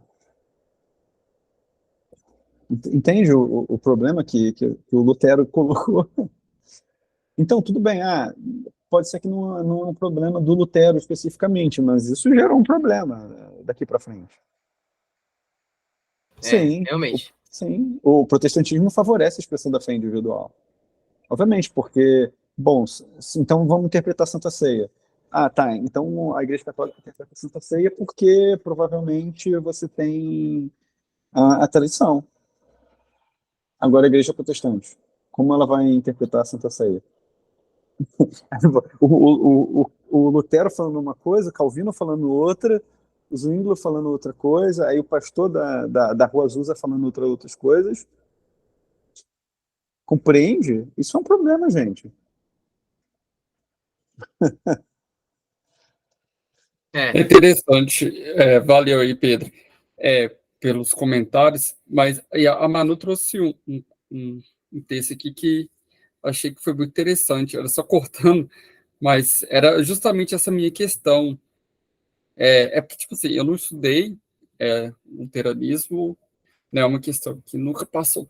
O único luterano que eu estudo é só aqui, não tem conhecimento, não. Mas ela trouxe comentário, não sei se vale a pena ler ou... Eu acho que pode ler. Por mim. Quem se dispõe aí. Só tá gravando, o Juan. Pode continuar? Ou... Pode continuar. Tudo bem. Eu posso ler aqui. O Antônio Gouveia Mendonça entende que Lutero foi influenciado pelo humanismo, sim. Não no sentido antropocêntrico, mas antropológico. Para ele, é como se a reforma trouxesse a humanização do homem, colocando o homem ao mesmo tempo diante de Deus, como parte do mundo e como responsável pelo mundo. É uma presença real no mundo desse homem que está perante Deus com suas culpas e necessidades. Era justamente essa minha questão, porque geralmente eu associo o humanismo nesse sentido antropocêntrico. E aí, como o Kierkegaard eu estou estudando, né? Existe uma... enfim, eles colocam o Kierkegaard como pai do existencialismo, só que ele não é, na verdade, mas ele influenciou, né, os existencialistas, influenciou bastante.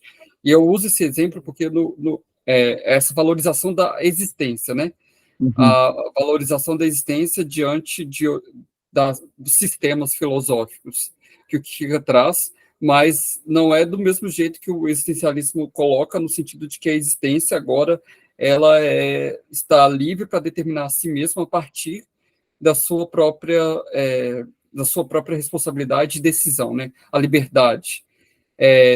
Kierkegaard não tinha essa pretensão, não era a proposta dele, mas ele valoriza a existência. E aí eu fico com essa mesma dúvida com relação ao Lutero, nessa questão do humanismo, porque aí o humanismo do Lutero tem a ver, então, com essa valorização da consciência perante a palavra, mas não uma consciência que se determina a partir da razão ou a partir do ser humano? Era essa a minha questão, que eu fiquei um pouco em dúvida. Sim, sim. Tudo bem, Manoel. A nossa vida é corrida, né? Tiago, eu não consigo compreender bem a pergunta. Eu não sei se pode ser algo do meu intelecto, obviamente. Eu não sou perfeito. Eu não consigo assim muito compreender. O que eu vejo no Lutero realmente essa questão da, da valorização da consciência na questão da interpretação da palavra de Deus, da realidade, né? Mas eu acho que se você consegue formular de maneira melhor ou mais direta, que aí Sim, eu acho eu que consigo. fica, ou dando um exemplo, eu acho que fica mais claro. Resumindo, é porque a modernidade parte do paradigma da razão como absoluta. Sim. Então, é a razão interpretando a realidade. E aí partindo dessa definição de humanismo, Lutero ele é influenciado ou influencia essa ideia, ou, na verdade, é um outro sentido de humanismo, no sentido da valorização da consciência, mas ainda uma consciência que é cativa à palavra. Ou seja, é diferente dessa ideia que é associada à modernidade, que a modernidade é a razão que submete a realidade à, à interpretação da razão, né? E Lutero seria uma razão cativa à palavra. Sim, sim. Era aí Aham. diferenciando, se tem essa diferença, era mais essa dúvida. Olha, eu acho que as duas coisas estão. Se alguém quiser responder, fiquem à vontade, mas eu acho que essas duas coisas estão ligadas. Assim. Obviamente, eu acho que assim tem um erro aí na pergunta, que é basicamente que a modernidade ela dá uma hipervalorização da razão. Bom, isso não é verdade. Assim, a filosofia moderna, você tem várias escolas, né? Mas no início aqui a gente tem, sobretudo, o racionalismo, né? A valorização da razão, e você tem o empirismo, né? A valorização da questão da experiência, enquanto tal, né? A experiência é super importante, né? É uma condição sine qua non para a questão do conhecimento. O que eu penso no Lutero, que o Lutero favorece a questão da racionalidade, obviamente, mas também você tem a questão da fé, obviamente, né? Então, acho que é um equilíbrio entre fé e razão aqui. Eu não sei se isso responde a tua pergunta, mas o que eu diria, assim, na questão do Lutero, que me parece, posso estar errado, é uma questão de um equilíbrio entre fé e razão. A fé, basicamente, porque você precisa da fé, né, porque está ligada às escrituras, mas você também precisa, para ter fé, você precisa de uma racionalidade. Então, o que eu penso? Por exemplo, a gente pode, pela seguinte linha de raciocínio, você tem na Bíblia que a fé vem pelo ouvir. Sim, isso todos nós concordamos, né? E para ouvir, tem uma questão racional. Ouvir a palavra de Deus. Então você ouve, aí isso vem na tua mente, você pensa, você, você incorpora aquilo dentro de você. Primeiro você ouve a palavra de Deus. Mas para você entender se é a palavra de Deus ou não, você precisa raciocinar. Você precisa ter um conhecimento da linguagem, das palavras, enfim. Então, até você chegar a ponto de você ouvir, conhecer, dominar aquela linguagem, porque assim, não adianta você ouvir e você não dominar a linguagem. O que é o domínio da linguagem? É o domínio das palavras, dos significados. Então, por exemplo, você pega, sei lá, você precisa se arrepender dos seus pecados. Bom, mas o que é arrependimento? O que é pecado? Primeiro você entende isso. É porque é algo muito difícil, gente.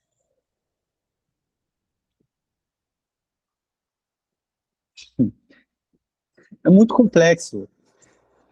Eu tô tentando pensar sobre isso. Vocês já pensaram? A fé vem do ouvir. Mas o que eu ouvi? É você ter um entendimento das palavras, entendimento da língua portuguesa, entendimento do idioma. Isso já tem uma razão. Já tem uma questão racional aí. Tá claro isso? Juan, tá claro isso? Sim, Ou tá confuso? No tô ouvido, entendendo. no ouvido você tem essa questão da razão. Já começa aí. A gente pode tirar do ouvido, então. A gente pode de ler. A partir da leitura da palavra você tem a questão da fé.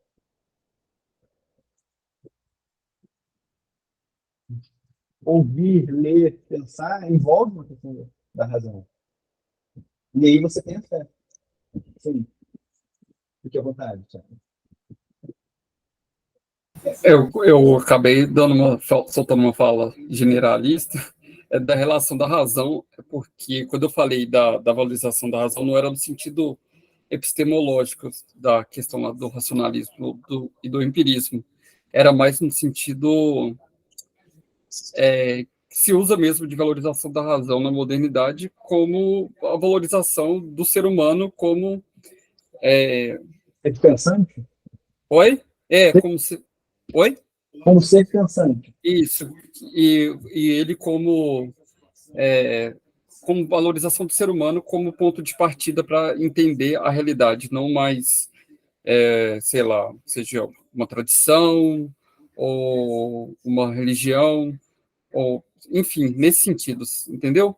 Não no sentido epistemológico, no sentido sentido comum mesmo de falar de valorização da razão. Acho que não sei se eu fui claro, se deu para entender o que eu falei. É porque geralmente não, é porque, na verdade, isso acaba gerando confusão, né? Quando você fala da questão da valorização da razão e da experiência. Aí quando você fala até de falar de racionalismo, né? Aí você fala do racionalismo, pode-se entender do racionalismo epistemológico em relação ao empirismo, de razão, no sentido de que você entende as coisas por meio das ideias e não da experiência ou da valorização da experiência. Mas eu usei mais razão nesse sentido da valorização do ser humano como ponto de partida de interpretação da realidade. Sim. Então, o Lutero faz isso, Thiago. Okay. Faz isso. É o problema que a gente foi. O problema do católico é que a gente está protestante. Não, a gente é a igreja verdadeira porque vocês têm várias igrejas, né? Como é que vocês diferenciam? Entende? Porque o Lutero vai ter o homem em relação a isso, a valorização do homem, né? Enquanto entendimento da realidade. Porque é a consciência humana que determina o que é e o que não é. Ô, Thiago, falando sobre a sua pergunta, Lutero, desde quando ele entrou no monastério, ele sempre sofreu de consciência. Lutero, ele sempre teve a consciência afligida. Desde quando ele estava caminhando, aí bateu um raio, ele prometeu para Santa Ana que ia virar monge, ali a consciência dele já estava sendo atingida. Né? Um fato muito interessante é que a consciência de Lutero começou a ser atingida tão fortemente ali, que quando ele prometeu a isso, não tinha ninguém do lado dele. Aí quando ele volta para a casa dele, ele conversa com os pais dele, porque Lutero estava na faculdade de Direito, ele fala para os pais dele que vai abandonar a faculdade de Direito e vai para o monastério. Ele cita totalmente a verdade. Ele podia muito mentir ali. Ninguém viu mesmo, mas a consciência dele estava tão aflita que ele fez essa promessa e cumpriu até o final. E dentro do seminário, Lutero ele teve um enfrentamento muito grande com sua consciência, sabe? O Staupitz era o reitor de Lutero. Ele falava assim que quando ele chegava no quarto de Lutero, as costas dele estavam toda aberta, de tanto que ele se achava um pecador, a consciência dele meio que atrelava ele no sentido negativo, que ele não se sentia o máximo suficiente para ser justificado por Deus, porque conscientemente ele era um pecador miserável. E ali, Staupitz fala que as costas dele estavam abertas, né? Ele estava todo machucado. Então, ele acaba partindo para um pressuposto que ele passa a olhar o homem, né? Olhar um homem com seu pecado, etc. E ali ele fala a frase mais famosa de Lutero, né? Simul jus et peccator. Simultaneamente justo e pecador, né? Conscientemente ele se acha pecador, mas simultaneamente ele também se acha justo, né? Porque a justiça ela pressupõe pela fé, ela vem através da fé. E a fé vem pelo ouvir a palavra de Deus, que o professor Pedro lançou um esquema aí que que dá a tese de doutorado. Mas enfim. É, gente, desculpa, eu vou me alongar, eu acho que eu me empolguei, mas eu acho que a discussão filosófica ela é basicamente assim. Acho que tem muita coisa a ser esclarecida. Ah, que nada, Thiago, imagina. Mas é basicamente isso, né? Toda vez que eu penso em, daquele pessoal que simplesmente espelha a mata, eu tenho muita dificuldade, porque, bom, sem a palavra de Deus, a gente não tem. A fé vem por ouvir a palavra de Deus. E para você ouvir, para você ler, você vai fazer uso das faculdades, já. Você vai fazer uso da família. Então, se a gente pensar em analisar aquela letra mata, se a gente vai se afastar das letras, bom, como a gente vai ter fé? Isso é uma opção. Lutero, a questão que ele se coloca no Teatro de Worms, e que eu acho que permeia essa questão da filosofia, de toda a palestra do Juan, é que quem pode interpretar a palavra de Deus? Os homens, como seres pensantes, dotados de racionalidade, de consciência, ou a tradição? Sim. Deixa eu tentar ler. Acho que o Tiago não estava falando sobre simplesmente raciocinar, capacidade cognitiva, mas sobre a questão moderna de ser possível conhecer todas as coisas a partir da razão humana. Nesse sentido, a própria fala de Lutero de que a consciência estava cativa à palavra de Deus significa mais do que Lutero ter entendido e aceitado a Bíblia, mas que ele passou a significar as coisas para além da sua própria razão. Era baseado no conhecimento de Deus. Nem sei se o Tiago concorda, mas pensei nisso. Tem um pouco a ver com isso também, tá? Você tá certo, mano. Acaba que são questões que eu realmente mais lido, assim. É porque, realmente, sim, eu nunca li nada de Lutero, ô Juan, então posso falar um monte de bobeira aqui. E aí o Pedro e o Juan estão aí para me corrigir. Mas era um pouco nessa linha mesmo, principalmente dessa relação, né, que o pessoal situa, né, da quebra da modernidade em relação ao período medieval, essa questão do estabelecimento, do advento da razão moderna, nesse sentido que eu falei um pouco que a Manu falou, e não no sentido epistemológico, nessa diferenciação do racionalismo e empirismo. Enfim, e aí eu queria saber como é que o Lutero, né, lidou com essas questões. Mas é muito interessante porque do que vocês me falaram, dá para ver por que o Kierkegaard era tão Lutero. Porque isso tudo aparece nele. Essa ideia, essa questão da consciência e principalmente da consciência individual, porque o conceito de indivíduo é um trem que vai virar central na filosofia do Kierkegaard. Vai virar um trem muito central, assim. Às vezes até demais. Mas, e aí, deu para entender um pouco dessa influência do Lutero no pensamento dele, ao falar da importância da consciência.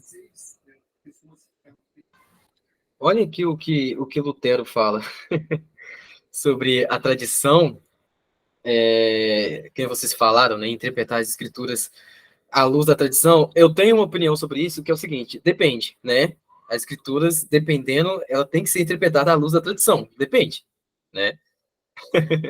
É um grande depende. Porém, Lutero, ele fala o seguinte: não liguem pelas palavras dele, viu, gente? Esses aduladores colocam o Papa acima das escrituras e dizem que ele não pode errar. Nesse caso, a escritura perece. Nada resta nada, não resta nada. Peraí, eu escrevi errado aqui. Não resta nada à igreja além da palavra do homem. Oponho-me àqueles que, em nome da igreja romana, desejam instituir a Babilônia. Então, ele meio que, cara, vocês. É porque no debate de Eck, ele chega no limite lá, que Eck fala assim, que Lutero cita as escrituras, eu humilho o cara praticamente. O cara fala, não, mas você não pode falar isso porque a tradição e o Papa não pode errar. Né? Então ele, opa, vocês estão colocando a escritura e a tradição acima do Papa, acima da. Vocês estão colocando a tradição e o Papa acima das escrituras, né? Então a igreja, ela perece porque ela depende do homem, né, para interpretar as escrituras. É algo que eu lembrei aqui. E também uma indicação, gente. Se caso, o Tiago, você quiser ler Lutero, eu indico, essa para mim é a melhor biografia dele, hoje no Brasil, Cativa a Palavra, uma biografia muito boa, né? Lógico que ela tem ali seus errinhos, mas é o que nós temos em português, né?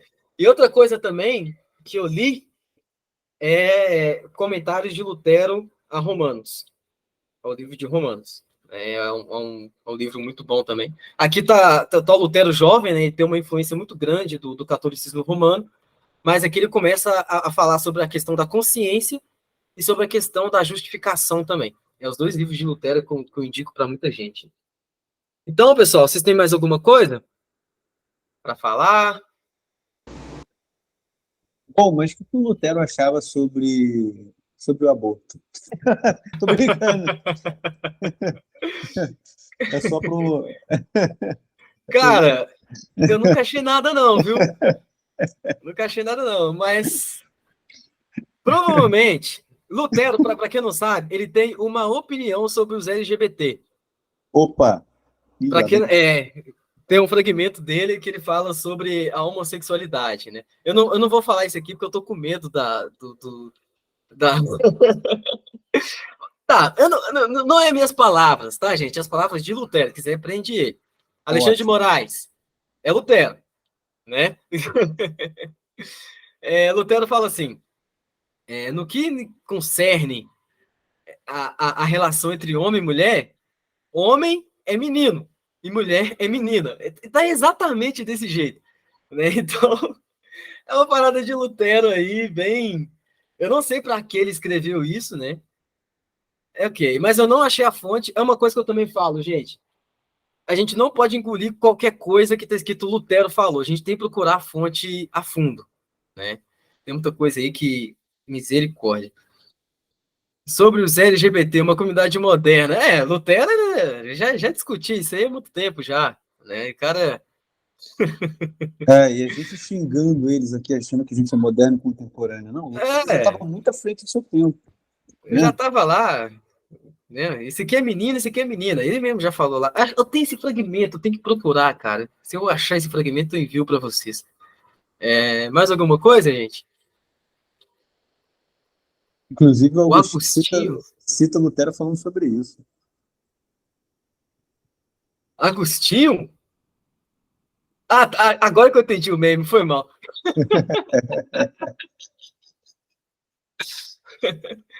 Vocês não sabem, que não alguns amigos católicos meus, vocês falam assim, e na Bíblia lá Jesus falou, e tu és Lutero, e sobre ti edificarei a minha igreja. Nossa, cara, tá de sacanagem.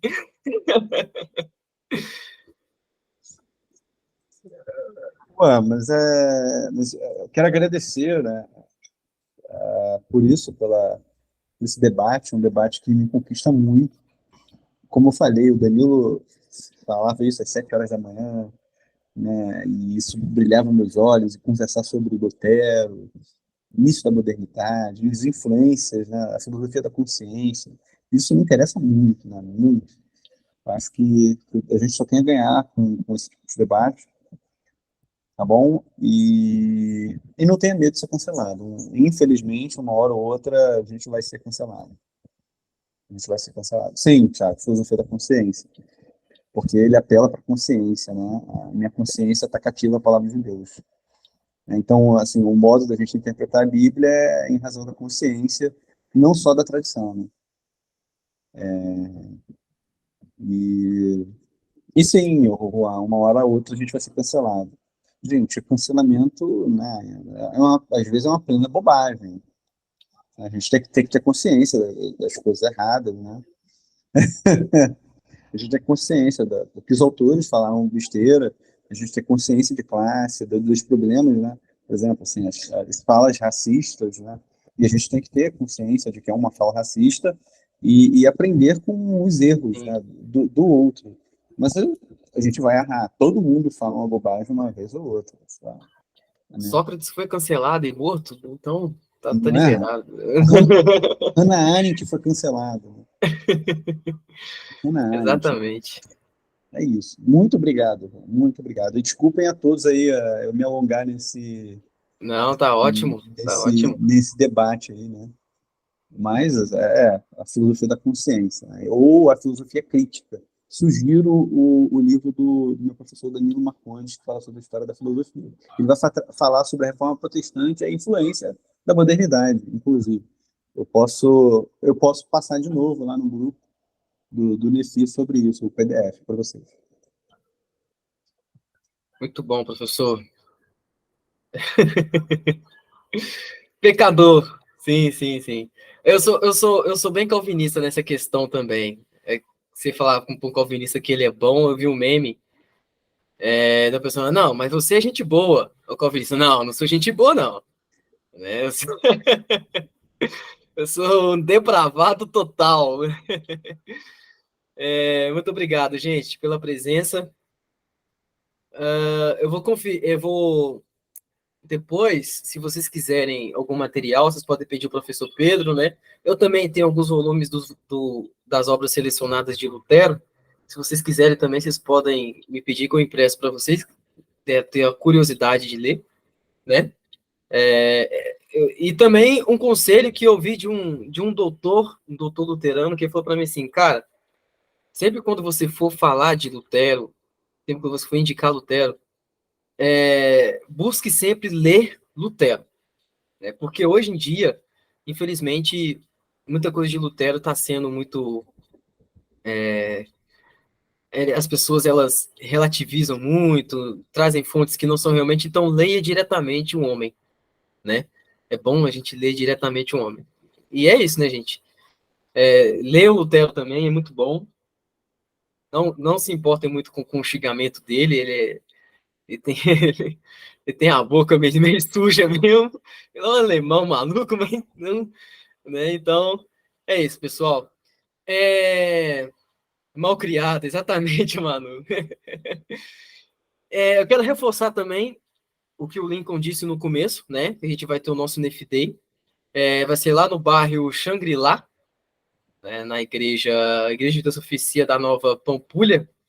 É Nova Pampulha, né? Então, vocês estão convidados, todos aí estão convidados. O NEF vai Provavelmente explicar estarei mais coisas. presente. Isso, o professor Pedro vai estar lá presente, né? Vai estar lá palestrando com a gente. O Tiago também, ele não pode faltar. Se ele faltar, ele vai ficar careca. Né, Tiago? Não faltar não, viu? Faltar, não. O Lucas também, ele não pode faltar também, né? A Manu nem se fala, né? A Manu, então... Tiago também vai estar lá com a gente palestrando. É isso aí, pessoal. Eu falei com a Manu, e eu falei que a Manu e você, Juan, vão me levar para conhecer Minas. Né? Vocês serão Isso. voluntários. A Manu posta cada lugar bonito, assim, interessante, de Minas, que eu sou completamente apaixonado por Minas. Né? E aí eu quero ver isso aí. Aí depois vocês vêm para o Rio, que eu levo vocês para conhecerem aqui a cidade maravilhosa, ou não tão maravilhosa assim. Com certeza, professor. Nós vamos dar um rolê. Eu, você, a Manu, o Thiago aí também, o Lucas. Vamos conhecer BH aí. Vamos levar você lá na PUC também, né? Para você conhecer lá também. Excelente. Então vai ser bem aproveitoso aí também, viu, gente? Então todos estão convidados aí também. Enfim, pessoal, muito obrigado. Obrigado a todos que compareceram, né? Perdão pelo atraso também no começo, né? Deu um pouco de correria, mas enfim, acontece. No próximo mês a gente está junto aí de novo com mais filosofia aqui no Nefi, beleza? Tamo junto, pessoal, e até a próxima.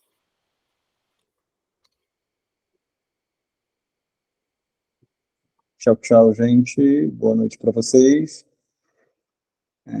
Juan, tem que desligar, né, a gravação. Isso, desligou a gravação. Agora nós pode xingar, deixa pra lá. Não, tá gravando ainda. Tá não. Tá gravando ainda? Aí Tá, depois tá só gravando. Tá corta. gravando. Gente, já falou, Ô, já Nico, pode se xingar. você estiver vendo... Ô, Nico, se você estiver vendo isso aí, mano... Tá gravando. É porque ele se inspirou em Absolve. Lutero. Eu Tchau, perdi tchau. em terminar a gravação aqui, mas enfim. Tchau, pessoal. Tchau, tchau. Tamo junto. Falou, gente. Com Deus. Tchau, tchau. Falou.